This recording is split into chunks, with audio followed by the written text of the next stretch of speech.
नमस्कार दोस्तों। आखिर में वो दिन आ ही गया। आज 7 मार्च है और मैं बात कर रहा हूँ हमारे दिल्ली के सीएम अरविंद केजरीवाल जी के बारे में। ये मात्र एक ऐसा सीएम है ना अभी स्टेट का कि इसके बारे में कुछ बोला नहीं जा सकता, क्योंकि ये मानो ना मानो ये अपनी मनमर्जी चलाते हैं।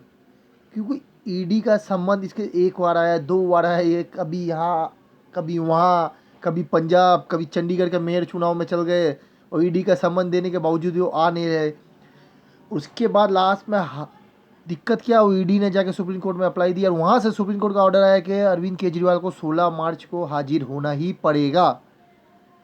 अब ये कुछ अनोखा चीज़ है। अब देखते हैं कि 16 मार्च को अरविंद केजरीवाल जी हाजिर होते कि नहीं होते हैं, वही सबसे बड़ा मुद्दा है।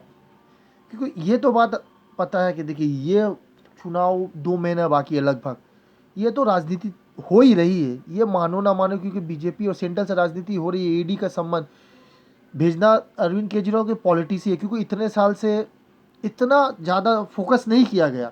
चाहते तो ये 1 साल पहले भी केजरीवाल से ये ईडी जबरदस्ती या पूछ सकती थी, मगर ये पूछी नहीं है। अब देखिए 2 महीना चुनाव का बाकी है और अरविंद केजरीवाल को ईडी का सम्मन भेजा, 16 मार्च को उसे हाजिर होना ही पड़ेगा। अब पॉइंट क्या रहता है कि 16 मार्च को अगर अरविंद केजरीवाल जी हाजिर होते हैं तो क्या उसे गिरफ्तार किया जाएगा या उसे जेल भेजा जाएगा, सबसे बड़ा मुद्दा यही है। मगर मेरी नॉलेज और मेरी राय है कि बीजेपी ये करने वाली नहीं है, सेंट्रल या ईडी। क्योंकि अगर अरविंद केजरीवाल जेल चले गए या उसे हिरासत में ले लिया गया कि ये सोचेंगे कि 2 महीने चुनाव के बाद उसे छोड़ दिया जाएगा, तो ये बीजेपी को बहुत बड़ा नुकसान होने वाला, खास करके दिल्ली के 7 सीट में। क्योंकि गौतम गंभीर ने भी अपनी सीट छोड़ चुकी है, मीना पुरोहित ने अपनी सीट छोड़ चुकी है। तो दिल्ली में अगर अरविंद केजरीवाल को जेल में डाल दिया गया या हिरासत में ले लिया गया, क्योंकि उसके तो 2 बड़े नेता गए हुए हैं, अब लास्ट अरविंद केजरीवाल को ले लिया तो ये बहुत बड़ा मुसीबत में फंस जाएगी।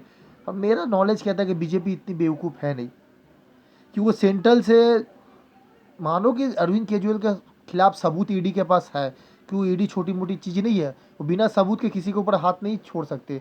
बट टाइमिंग गलत है, क्योंकि अरविंद केजरीवाल को तो सबूत ईडी ली होगी, क्योंकि अरविंद केजरीवाल कोई ना कोई में दोषी पाए गए होंगे, खास करके शराब वाली घोटाले में।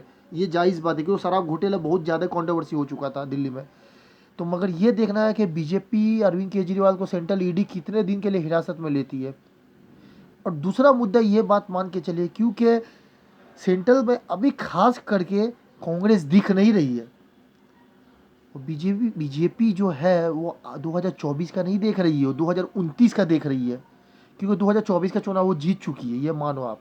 अब वो प्रधानमंत्री हमारे मोदी जी ने कहा है कि 400 सीट प्लस आएगी, वो मैं बोल नहीं सकता, इसका मैं दावा खंडन नहीं कर सकता। हाँ, प्लस 300 प्लस तो आनी लगभग तय है, 400 आएगी, ये तो एक माइंड गेम है विपक्ष को तोड़ने के लिए। क्योंकि प्रशांत किशोर जी ने ये भी बताया था, क्योंकि विपक्ष आगे पहले ही बोले थे 272 सीट नहीं आएगी बीजेपी के, पर प्रधानमंत्री जी ने 400 का पार कर दिया। तो अभी मुद्दा क्या है, बीजेपी 400 पार, बीजेपी 400 पार।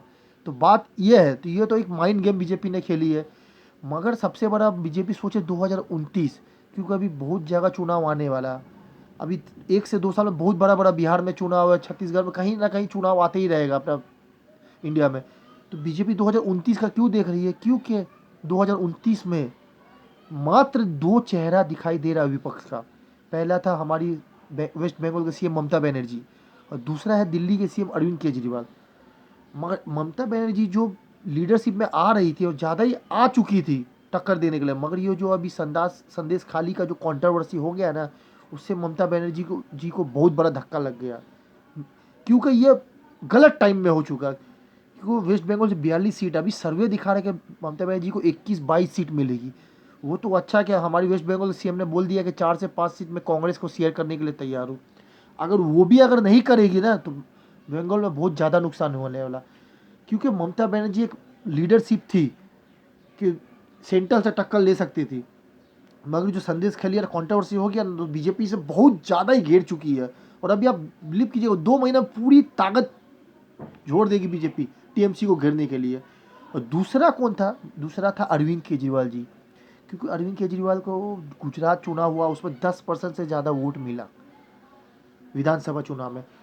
अभी लोकसभा चुनाव हो रहा है, विधानसभा चुनाव में पंजाब में उसने जीत लिए, 4 एमपी जीती थी 2018-19 में, उसने 19 के समय।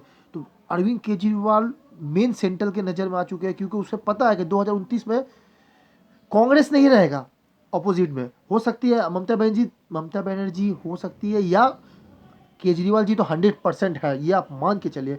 इसीलिए जैसे भी अब साम दाम बन जो कर रहा, देखिए ईडी के पास सबूत है, तभी वो केजरीवाल को इतना समन भेजा, क्योंकि केजरीवाल छोटा मोटा नेता नहीं है, क्योंकि उसकी जबान मुंह तोड़ जवाब है। क्योंकि आज के डेट में सबसे ज़्यादा केजरीवाल ही छाए हुए हैं मीडिया में। अगर मोदी के बाद अगर किसी का इंटरव्यू आप तोल मलोड़ी है तो केजरीवाल का बेधड़क इंटरव्यू आता है, और डायरेक्ट वो बोल दी। अभी कुछ दिन पहले उसे इंटरव्यू में कि बोले 24 घंटे के लिए ईडी और सीबीआई मुझे दे दे तो बीजेपी का आधे से ज़्यादा नेता जेल में रहेंगे। तो ये बात है अरविंद केजरीवाल में है दम। अगर वो दिल्ली के लिए क्या करे नहीं करे, उसमें मैं बिजली फ्री पानी फ्री वो एक अलग टॉपिक है, मगर उस पर ट्रस्ट बहुत जन का है अभी भी, खासकर क्योंकि टीएमसी बढ़ चुकी है, कांग्रेस बढ़ चुकी है, मगर अरविंद केजरीवाल का बस दोनों वोटर हैं। हम हिंदू और मुस्लिम दोनों वोटर केजरीवाल जी को देते हैं वोट।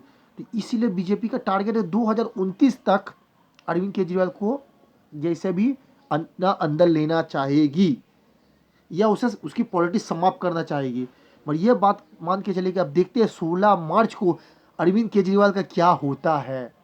मगर मेरे हिसाब से अरविंद केजरीवाल के लिए ज़्यादा कुछ तो होगा नहीं, 2 घंटे या 4 घंटे मैक्सिमम 10 घंटे उसे पूछताछ करके फिर 2 या 4 दिन के लिए छोड़ देंगे। फिर उसे ये खाली हरेसमेंट किया जाएगा, उसे जेल नहीं पकड़ा जाएगा, मेरी नॉलेज जहाँ तक मुझे बताती है।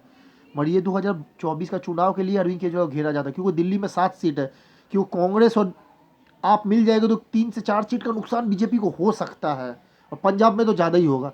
इसीलिए केजरीवाल को टारगेट ले, क्योंकि ममता बनर्जी हमारी थी वो अभी घेरा चुके संदेश खाली में, अब उससे तो बहुत कॉन्ट्रोवर्सी में रहेगा। अब देखते हैं 16 मार्च को क्या होता। अब मेरा वीडियो यही मुझे बनाना था, उसके बाद आगे कुछ भी अपडेट आएगा तो मैं वीडियो जरूर बनाऊंगा।